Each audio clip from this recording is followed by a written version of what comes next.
Apocalipsis capítulo 1, verso 4. Vamos a continuar con nuestra serie, Cristo y su exaltación.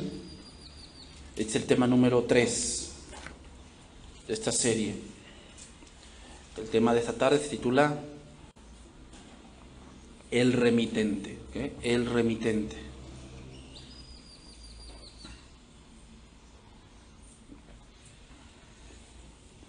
A diferencia de otras cartas, hermanos,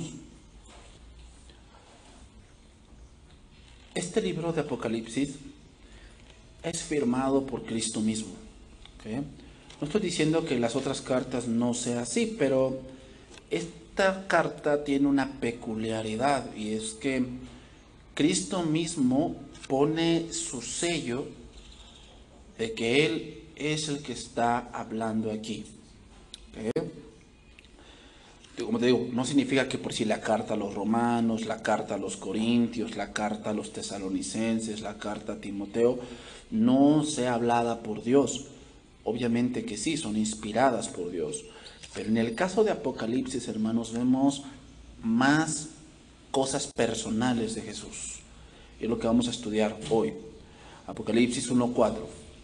Juan, a las 7 iglesias que están en Asia, gracia y paz a vosotros, del que es y que era y que ha de venir, y de los 7 espíritus que están delante de su trono, y de Jesucristo el testigo fiel, el primogénito de los muertos y el soberano de los reyes de la tierra, al que nos amó y nos lavó de nuestros pecados con su sangre, y nos hizo reyes y sacerdotes para Dios su Padre. A él sea gloria e imperio por los siglos de los siglos. Amén. He aquí que viene con las nubes, y todo ojo le verá, y los que le traspasaron, y todos los linajes de la tierra harán lamentación por él. Sí, amén. Yo soy el alfa y el omega, el principio y fin, dice el Señor, el que es y que era y que ha de venir, el Todopoderoso.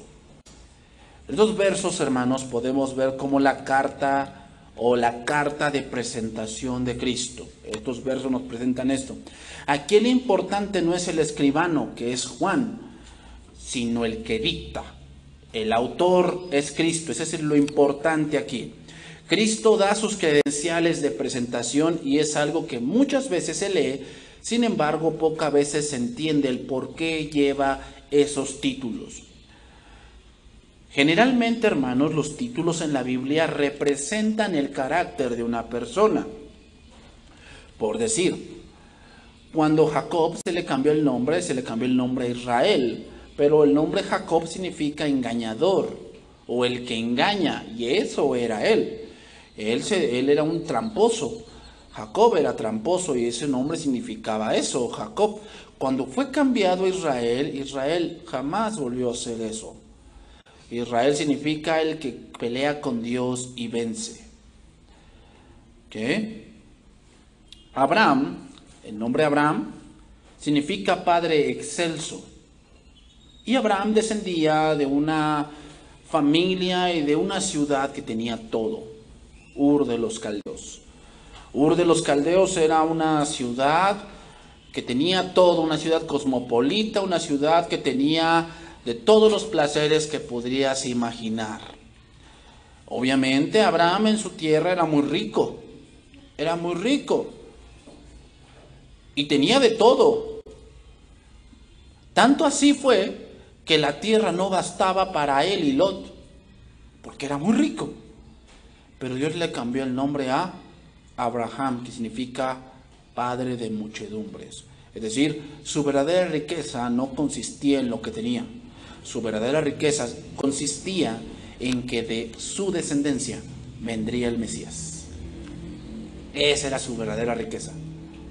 Y Abraham tenía muchas cosas. ¿Ok? Entonces también aquí Cristo tiene bastantes títulos que reflejan el carácter de lo que Él es. También aquí vemos nombradas las 7 iglesias muy conocidas por nosotros, los creyentes, pero en realidad estas 7 iglesias representan la iglesia en general. La iglesia en general representa la iglesia desde Pentecostés hasta el día en que estemos leyendo estas palabras. Hasta el día de hoy representan esas 7 iglesias. Hermanos, en el tiempo en que Juan escribió esto, esas 7 iglesias no solamente existían. Existía la iglesia de Jerusalén, la iglesia de Antioquía también. Entonces, no solamente esas 7 iglesias existían. Sin embargo, Dios eligió esas 7 iglesias para hablar a la iglesia en general. Entonces vamos a empezar a estudiar, dice ahí, Juan, a las 7 iglesias que están en Asia. ¿Ok? Aquí Asia, la palabra Asia, nosotros sabemos que hay un continente que es el continente asiático, que comprende lo que es una parte de Rusia, lo que es Irak, Irán, Arabia Saudita, Japón, China, Corea del Norte, eso es el continente asiático. Sin embargo, aquí, hermanos, Asia no significa eso. Asia aquí significa una provincia romana, una península romana donde se encontraban estas 7 iglesias. Entonces, Asia no es Asia, ¿ok? Las 7 iglesias se encontraban en lo que ahora llamamos Turquía. El país Turquía, ahí es donde más o menos se situaban estas 7 iglesias.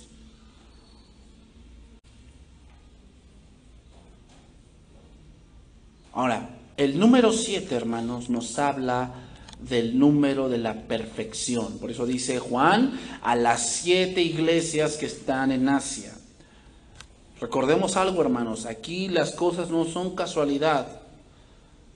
Por algo Dios nombra 7 iglesias. El número 7 habla de la perfección. Las 7 iglesias a las que se dirige representan toda la iglesia del mundo y en todas las edades. Entonces, lo que estamos a punto de leer no es solamente para los de ese tiempo, es para todos nosotros.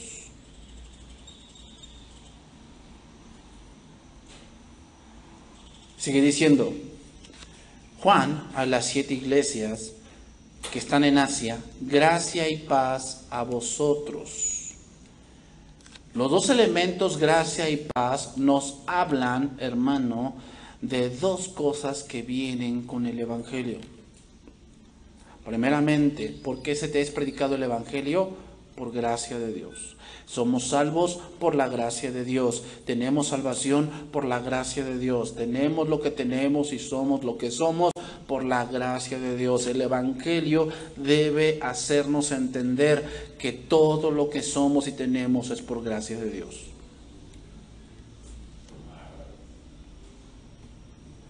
¿Ok? Eso no se nos debe de olvidar, hermanos. Alguien que no tiene el Evangelio, que no ha creído, que no es nacido de Dios, tú ves que una de sus características es la prepotencia. Que piensa que lo hizo, que piensa que lo logró. Es su inteligencia, es que yo estudié mucho, estudié en Harvard, estudié en Yale, estudié en la UAB, estudié en la Benemérita, estudié en el Politécnico. Qué bueno que estudies ahí, qué bueno, eso es bueno. Pero no es por eso que has logrado algo. Dios mismo lo dijo en Deuteronomio, cuídate de que cuando se aumenten tus vacas y tus vides y tus casas y tus posesiones, cuídate de no olvidarte de quién vinieron esas cosas. Si tú has logrado algo, no lo sé, en tu vida, que lograste tener una casa, un coche, lo que tú quieras, no es por ti, no es que te lo merezcas, es la gracia de Dios. Por eso dice, gracia y paz. La paz, hermanos, tiene aquí 2 connotaciones. Número 1, habla de la reconciliación del creyente con Dios. Justificados pues por la fe, tenemos paz. Okay, tenemos paz. El Evangelio trae paz. Pero el número 2 habla, hermanos, habla de la paz que el creyente tiene en medio de la tribulación. Porque el contexto que estamos a punto de leer, hermanos, habla de que estas 7 iglesias van a pasar por un tiempo de tribulación fuerte. Y hermanos, de una vez se los digo aquí también, nosotros vamos para allá. Vamos para allá.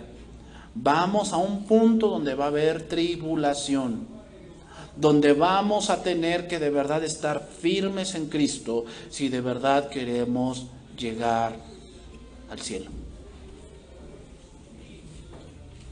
Todos aquellos que son cristianos comodinos, que se la viven pensando que la vida cristiana es solamente lo que pueda hacer y cuando me nazca, todos esos van a tropezar.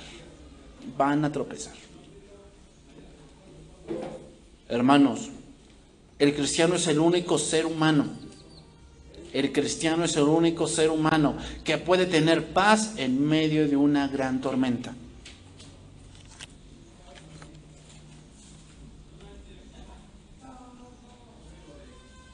¿Por qué? No porque tenga un pensamiento positivo, sino más bien porque Jesucristo es su esperanza. Por eso dijo Pablo en Romanos capítulo 5, dijo, y la prueba de nuestra fe produce paciencia, y la paciencia prueba, y la prueba esperanza, y la esperanza no avergüenza, porque el amor de Dios ha sido derramado en nuestros corazones. El cristiano es el único ser humano que tiene una paz segura, porque no depende su paz de las cosas que tiene, depende de algo que es inamovible. Por eso es gracia y paz. Ese era un saludo común, hermanos, de la iglesia primitiva. Y eso era tan verdadero en ellos porque estaban siendo perseguidos. Entonces cuando estaban en persecución por Nerón, también fueron perseguidos por Marco Aurelio, que le llamaban Marco Aurelio el Sabio. Él también persiguió muchos cristianos y muchos otros hombres persiguieron a la iglesia. Cuando se saludaban decían gracia y paz. ¿Por qué? Porque hoy vivimos, es una gracia. Y si hoy nos toca morir por la persecución, pues bueno, va a ser la gracia de Dios. Pero mientras estemos aquí tenemos paz, aunque estemos perseguidos. Por eso era un saludo común de la iglesia primitiva. Hoy ya no lo utilizamos porque pues, hoy mucha gente dice gracia y paz. Pues eso para qué me sirve, mejor dime bendiciones, hermano. Porque yo quiero prosperar. ¿Verdad? Seguimos en el versículo 4. Del que es y que era y ha de venir. Ahí vemos el primer título. Este título significa, hermanos, el eterno. El eterno. Podríamos decir, hermanos, que esta frase, el que es y que era y que ha de venir, es la explicación o el significado de la palabra yo soy. ¿Recuerdas? Éxodo 3:13 dice así, Éxodo 3:13. Dijo Moisés a Dios, he aquí que llego yo a los hijos de Israel y les dijo, el Dios de nuestros padres me ha enviado a vosotros. Si ellos me preguntaren cuál es su nombre, ¿qué les responderé? Respondió Dios a Moisés y le dijo, yo soy el que soy. Y dijo, así dirás a los hijos de Israel, yo soy, me envió a vosotros. ¿Qué significará esa frase yo soy? El que es, el que era y el que ha de venir. Eso significa. Jesucristo mismo utilizó esta frase. Juan 8:56. Dice esto. Abraham, vuestro padre, se gozó de que había de ver mi día y lo vio y se gozó. Entonces le dijeron los judíos, ¿aún no tienes 50 años y has visto a Abraham? Jesús les dijo, de cierto os digo, antes que Abraham fuese, yo soy. Yo soy antes que Abraham, yo estuve cuando Abraham y yo soy aún después de Abraham. El que es, el que era y el que ha de venir. Significa el eterno.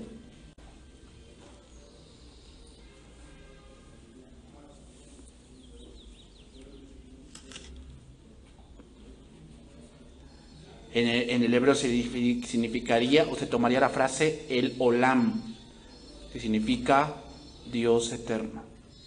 Dios eterno. El Olam.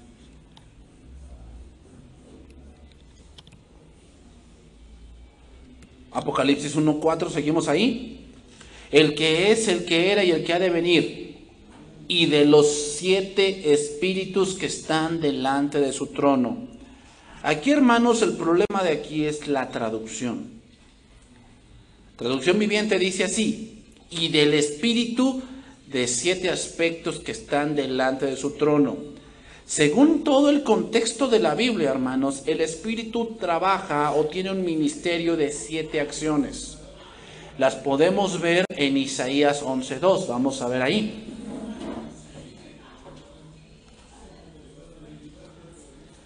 Estas 7 operaciones del Espíritu Santo hablan de la operación que hace el Espíritu Santo en toda su plenitud.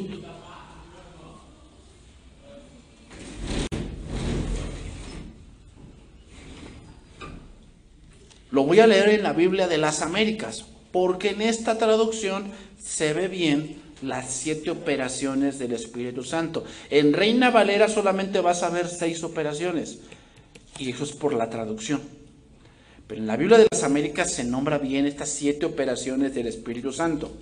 Dice ahí, Isaías 11:2, sobre él reposará el Espíritu de Yahvé. Esto habla de Jesucristo. Jesucristo fue el único hombre que tuvo el Espíritu Santo en toda su plenitud. Él tenía todos los dones, él tenía todo el discernimiento, él tenía toda la llenura del Espíritu Santo. Solamente él lo tenía. Y tenía estas 7 operaciones. Sobre él reposará el Espíritu de Yahvé. Espíritu de sabiduría, número 1. Inteligencia, número 2. ¿Verdad? O sea, no son 7 espíritus, hermanos, son 7 operaciones que el Espíritu Santo hace. Número 1, espíritu de sabiduría, que eso fue lo que Cristo tenía, o tiene. Espíritu de inteligencia. Número 12, espíritu de inteligencia. Número 3, espíritu de prudencia. Número 4, espíritu de valentía.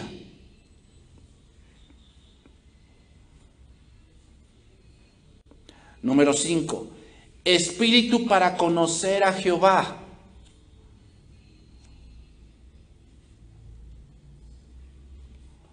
Número 6, espíritu para respetarlo.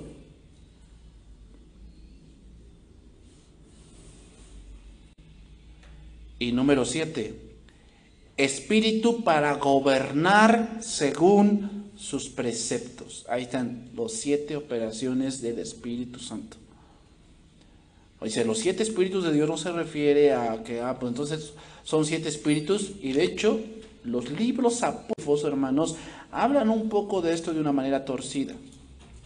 Y dicen que los 7 espíritus ahí son 7 arcángeles que Dios tiene. Pero eso hace torcer la palabra de Dios. Eso no es verdad. El Espíritu Santo se ha manifestado en 7 maneras y fueron manifiestas en Jesucristo. Las 7 operaciones hablan del Espíritu Santo en toda su gloria y plenitud. Hermanos, por eso nunca habrá un gobierno perfecto. Porque nadie tiene toda la plenitud del Espíritu Santo más que Jesús. Solamente el reino de Jesús durará 1000 años. ¿Sabes quién pensó eso? Gengis Khan pensó eso, de tener un reino de 1000 años. Hitler también pensó eso. Y ninguno ha podido lograr un régimen de 1000 años. ¿Por qué?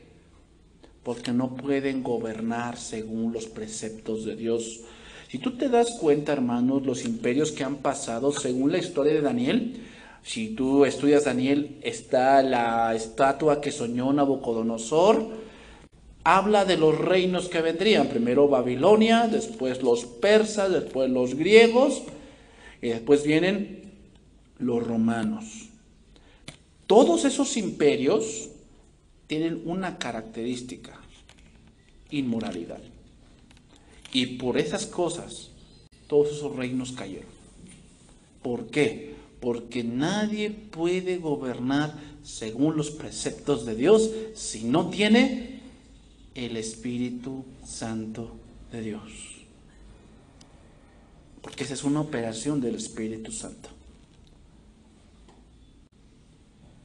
Apocalipsis 1:5.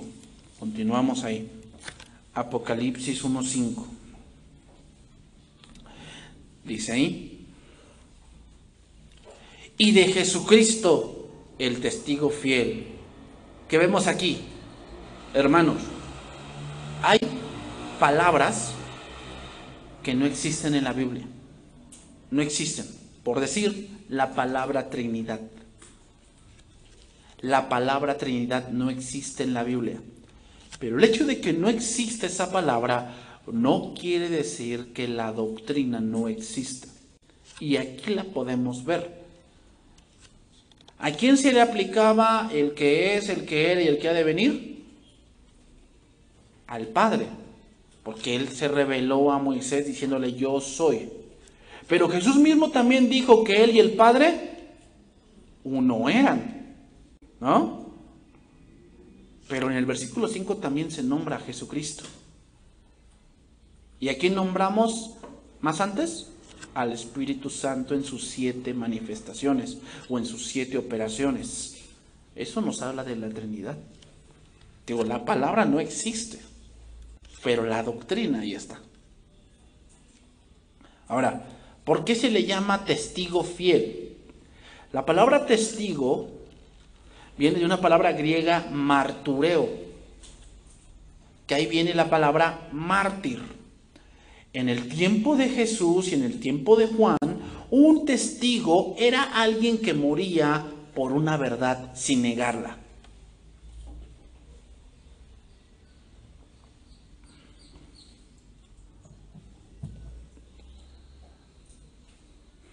En el Antiguo Testamento, alguien que era un testigo fiel era que denotaba lealtad, que denotaba verdad y de quien puede depender tu vida.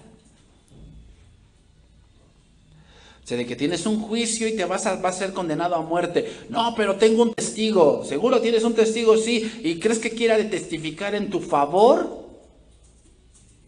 Entonces, si es un testigo fiel, ¿qué vas a decir? Sí, sí. Él puede testificar a mi favor. O sea, él pondría su vida, que si está mintiendo, él se muera contigo. Eso significa testigo fiel.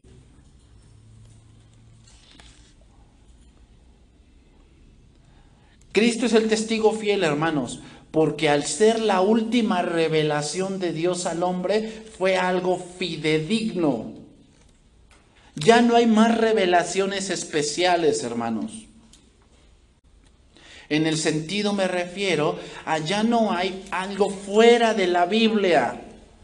Hay una mujer que es mexicana, por desgracia, que dice que en el año 99, en 1999, ella se fue a Patmos y fue arrebatada 4 días al cielo también. Y ella dice que el Apocalipsis es un libro para que nos enseñe a gobernar la tierra. ¿Cómo ves? Está loca. Algo se fumó. Ya no hay más revelación, hermanos, en el sentido de agregarle a la Biblia. Los mormones algo se fumaron también. Cristo es la última revelación de Dios al hombre. Por eso Él es el testigo fiel. Porque todo lo que Cristo nos enseñó es sin error y sin mentira. Si Cristo lo dijo, es verdad. Él no miente ni mentiría, porque Él es el testigo fiel. O sea, ¿te imaginas si Él nos hubiera mentido en algún detalle de la salvación? Estaríamos perdidos. Juan capítulo 3, verso 31. Juan 3, 31.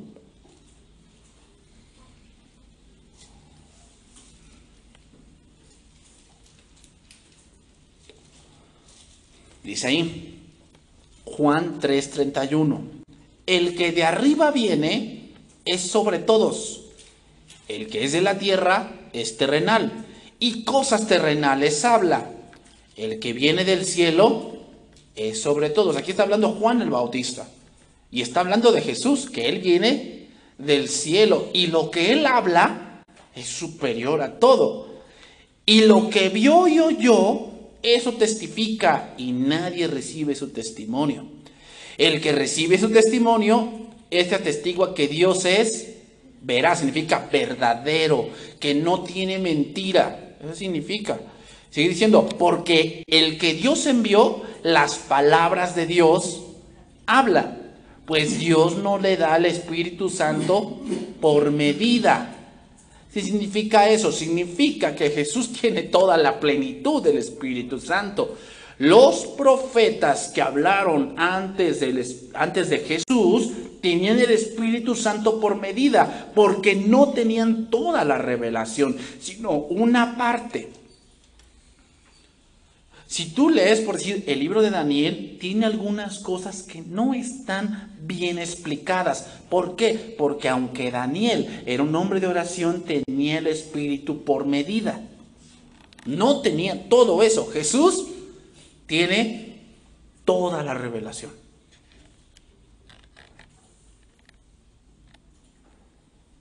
Porque el que Dios envió, las palabras de Dios habla, pues Dios no da el Espíritu por medida. El Padre ama al Hijo y todas las cosas, ¿qué? Las ha entregado en su mano. ¿Qué cosas? El mensaje. El mensaje. El que cree en el Hijo, o sea, ¿por qué se puede aseverar que el que cree en el Hijo tiene vida eterna? Porque Él es el testigo fiel. Y si Él dijo que todo aquel que crea en Él tiene vida eterna, es verdad. No puede haber mentira en eso. No podemos cuestionar eso que Cristo dijo, porque lo está hablando de algo que vio en el cielo y que descendió a decírnoslo. Pero el que se rehúsa a creer en el Hijo no verá la vida, sino que la ira de Dios está sobre él. ¿Nos imaginamos si Cristo nos ocultó algo importante de la salvación? Pues nuestra salvación sería nula. Por eso Jesucristo es el testigo fiel. Así que todos aquellos que ponen en tela de juicio la palabra de Dios están olvidando que Jesús no puede mentir.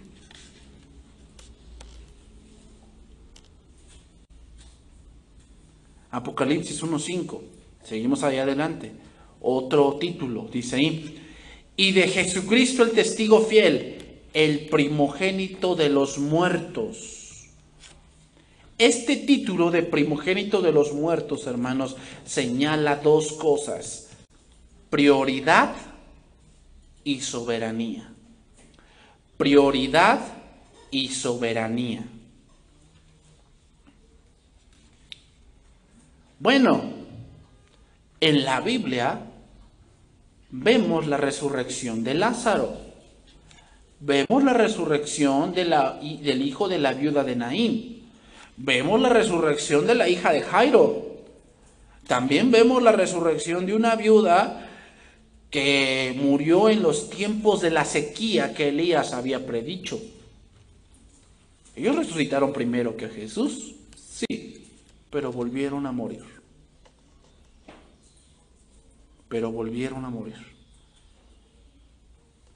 Jesús fue el primero que resucitó para no morir jamás. Salmo 89, versículo 26.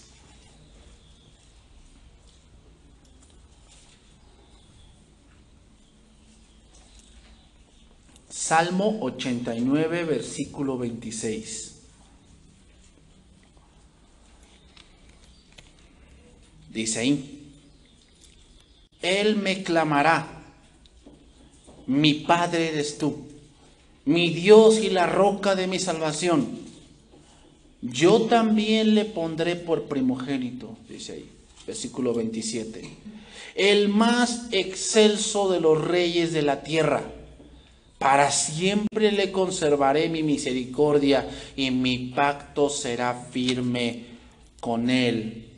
El título del primogénito de los muertos, hermanos, da a entender a la iglesia el motivo por el cual la iglesia no puede ser destruida. Y han pasado de verdad gobernadores que han intentado destruir a la iglesia y destruir la Biblia y no han podido. ¿Por qué? Porque su fundador vive. Si él no viviera, sus palabras estarían muertas. Por eso todo lo que un pensador puede escribir, como William Shakespeare, como, no lo sé, Sigmund Freud, como puede ser Carlos Sagan, gente pensadora que ha escrito literatura, al fin y al cabo, ¿cuándo muere su pensamiento? Cuando él muere. Entonces, ¿por qué la palabra es fiel y ha durado por más de 2000 años? ¿Por qué la Biblia sigue siendo algo tan actual? ¿Por qué la Biblia sigue diciéndole la condición del hombre, aunque el hombre ha vivido en esta tierra por más de 2000 años? Porque como Él vive, su palabra vive.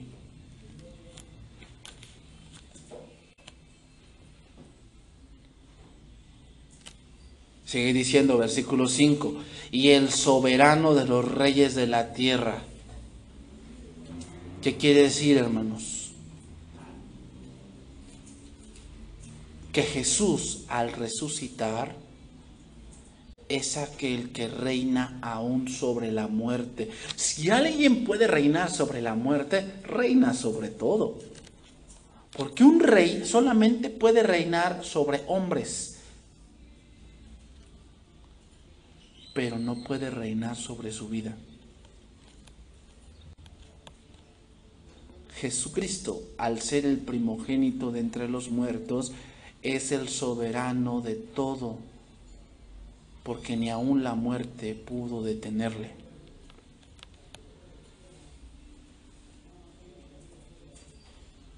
Hermanos, antes del reinado, antes del gobierno y antes de la autoridad está la muerte. Cuando Dios te pone en un lugar de autoridad y te pone en un lugar de reinar y de gobernar, Dios va a hacer que cosas de ti tengan que morir. Así es. Pero hermanos, la muerte frente a la iglesia es solo un paso más hacia la eternidad. Aunque la muerte es contra naturaleza, hermanos, es algo que todo cristiano debe anhelar con tal de estar con Cristo.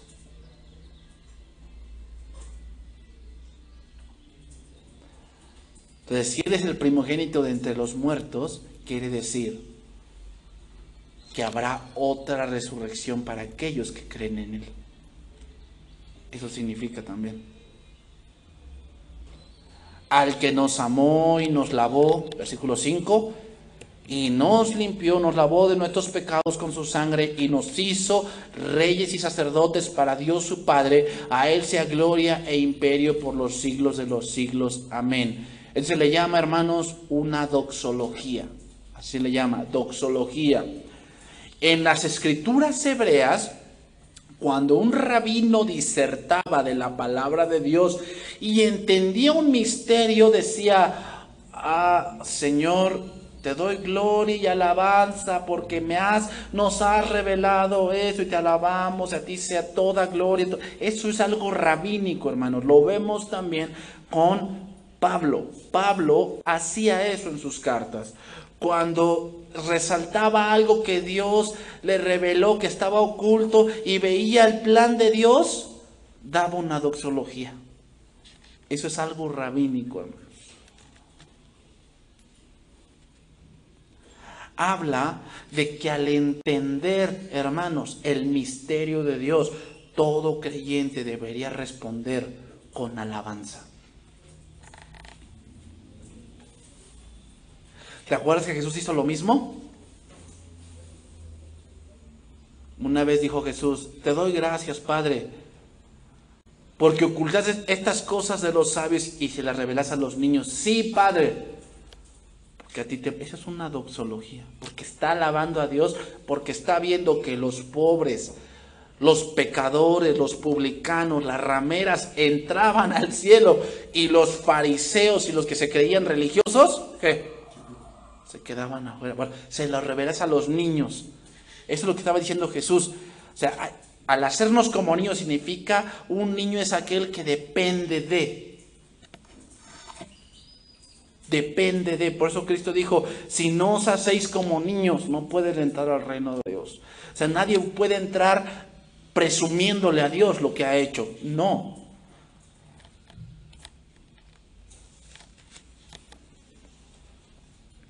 Versículo 7.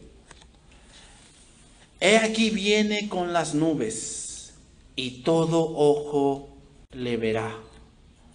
Aquí vemos una profecía confirmada que también ya se había dicho en el Antiguo Testamento. En Daniel capítulo 7, versículo 13 dice esto: miraba yo en visión de la noche, y aquí con las nubes del cielo venía uno como un hijo de hombre, que vino hasta el anciano de días, y le hicieron acercarse delante de él. Y le fue dado dominio, gloria y reino para todos los pueblos, naciones y lenguas le servirán.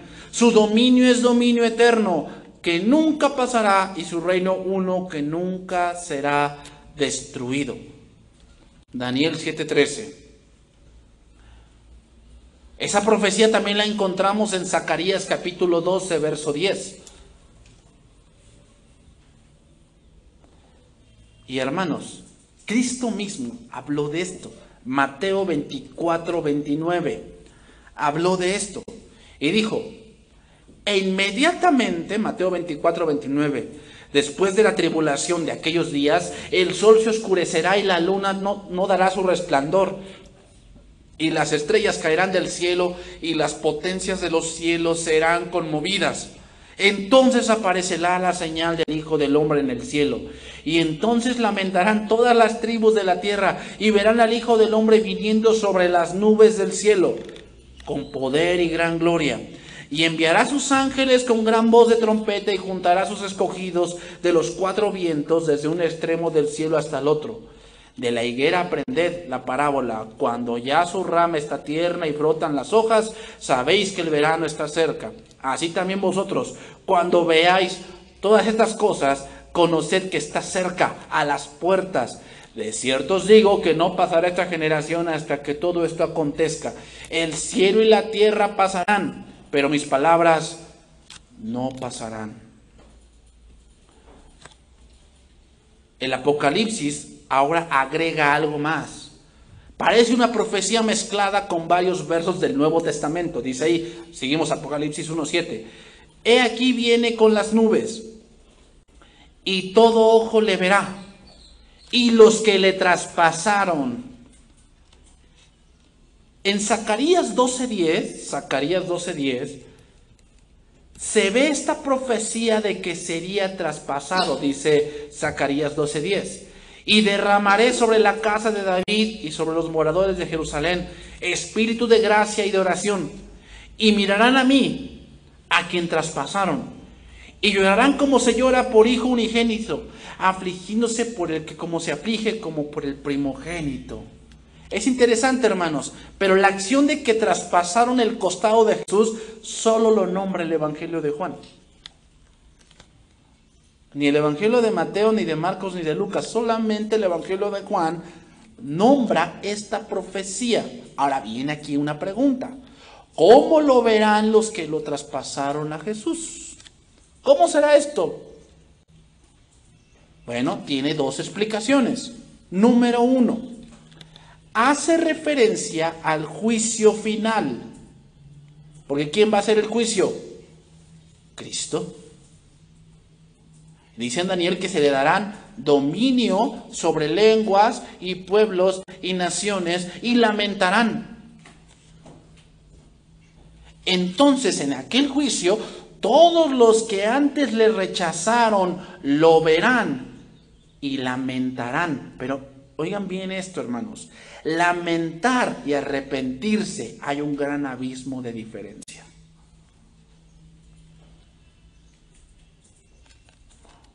No quiere decir que se arrepienten, solamente se lamentan. Y número dos,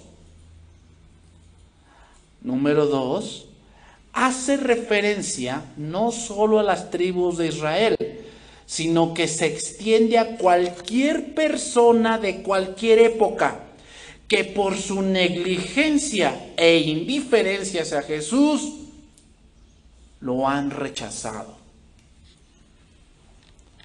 ¿Te imaginas a un ateo cuando ve a Jesús viniendo en las nubes con gran poder y gran gloria? ¿Te imaginas?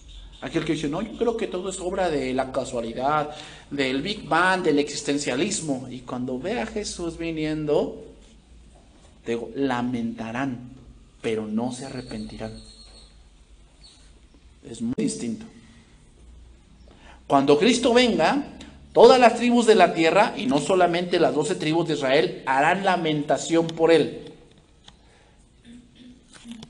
Pero ¿sabes por qué lamentarán? ¿Por qué lamentarán? De que lo vean, porque sabe que el juicio se aproxima. Por eso lamentarán.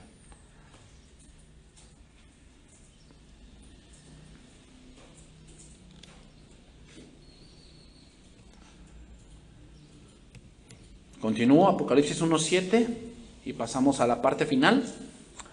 He aquí vienen las nubes, y todo ojo le verá, y los que le traspasaron, y todos los linajes de la tierra harán lamentación por él. Sí, amén. O sea, esta es una parte diciendo, es verdad. Porque recuerda cuando Cristo dijo, de cierto os digo, es amén, amén les digo. Es algo que sí o sí va a ocurrir. Y terminamos versículo 8. Apocalipsis 1:8. Terminamos. Yo soy el alfa y la omega, principio y fin, dice el Señor, el que es y que era y que ha de venir, el Todopoderoso. Este último verso es como la firma de nuestro Dios. Si tú lees un documento oficial, al final dice, y sin más por el momento me pongo como su más seguro servidor, y pones tu nombre y tu firma, ¿no? O atendiendo a este documento, yo, fulano de tal, me pongo a sus órdenes para cualquier orden con respecto a este documento, y pones tu firma. Aquí el versículo 8 es la firma de Cristo, diciendo, yo, el alfa y la omega, soy el que estoy diciendo esto. El alfa y la omega es la primera y la última letra del alfabeto griego. La pregunta es, que surge aquí, ¿por qué este alfabeto? ¿Por qué no ocupó el alfabeto de los asirios o de los babilonios o de los egipcios? ¿Por qué no? La respuesta es, hermanos, porque si hay un alfabeto más completo, ese es el alfabeto griego. El alfabeto griego es un alfabeto y un lenguaje tan completo, hermano. O sea, el lenguaje español, el lenguaje inglés tiene sus variantes. Porque cuando nosotros en nuestro lenguaje decimos amor, puede significar muchas cosas de acuerdo al contexto. Esa es una limitante del lenguaje. Necesitamos entender todo el contexto para entender a qué nos referimos con esa palabra. Pero en el lenguaje griego, no. Cada cosa tiene una palabra. Es por eso que el lenguaje griego habla de que es algo tan enriquecedor, por eso se utiliza ese lenguaje, pero también significa, hermanos, habla de que Jesús conoce toda la historia del hombre y toda su literatura. Lo conoce todo. Toda la historia que ha sido escrita y la que no ha sido escrita, Jesús la conoce.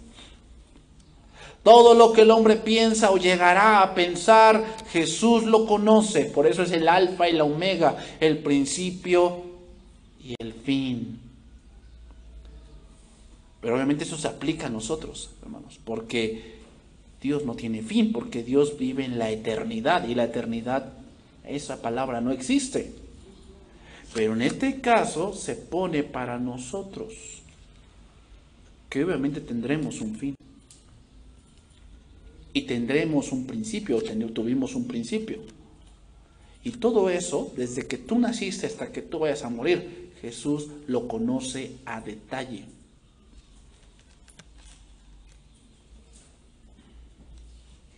Por eso Él es el Todopoderoso. Por eso dice ahí, dice el Señor, el que es y que era y que ha de venir. El Olam, que es el Eterno. Y el Todopoderoso, el Shaddai. El Shaddai. Terminamos con este pasaje, Romanos 11:29. Con ese pasaje vamos a terminar. Romanos 11:29. Dice ahí, porque irrevocables son los dones y el llamamiento de Dios. Pues como vosotros también en otro tiempo erais desobedientes a Dios, pero ahora habéis alcanzado misericordia por la desobediencia de ellos. Así también estos ahora han sido desobedientes, para que por la misericordia concedida a vosotros, también ellos alcancen misericordia. Porque Dios sujetó a todos en desobediencia para tener misericordia de todos. Y fíjate la doxología que habla Pablo. O sea, aquí Pablo está hablando del plan de Dios con Israel, pero a la vez el plan con los gentiles, que tiene algo tan maravilloso. Y al entenderlo, Pablo dice, oh profundidad de las riquezas de la sabiduría y de la ciencia de Dios, cuán insondables son sus juicios e inescrutables sus caminos. Porque ¿quién entendió la mente del Señor? ¿O quién fue su consejero? ¿O quién le dio primero a él para que fuese recompensado? Porque de él y por él y para él son todas las cosas, a él sea la gloria por los siglos. Amén. Ahí está la doxología. Entonces, hermanos, vamos a ver mucho eso en la Biblia. Y cuando entendamos algo, eso debe venir a nuestra mente. O sea, no debe venir arrogancia de decir, yo ya entendí esto y no, yo soy superior a todos. No. Sino decir, oh Señor, ¿quién entendió la mente del Señor? ¿Quién fue su consejero? O sea, ¿quién le enseñó a Dios? Y lo poco que podemos entender, hermanos, no es ni el 1% de la sabiduría de Dios. O sea, ¿te imaginas? Termino con esto. El lenguaje de parábolas y alegorías, hermanos, era un lenguaje utilizado para niños. Y a veces leemos una parábola y nos cuesta entenderla. Entonces, ¿cómo Dios nos ve? Con todo nuestro conocimiento en nuestro chicharito aquí. Como un niño. ¿Cómo ves a un niño cuando dice un razonamiento, tú lo escuchas y dices, ay niño, te falta crecer? Cuando sacamos un razonamiento con Dios, eso nos dice Dios. Ay, te falta entender muchas cosas. Pero gracias a Dios que lo poco que entendemos debería provocarnos esa alabanza. Que Dios bendiga su palabra, hermanos.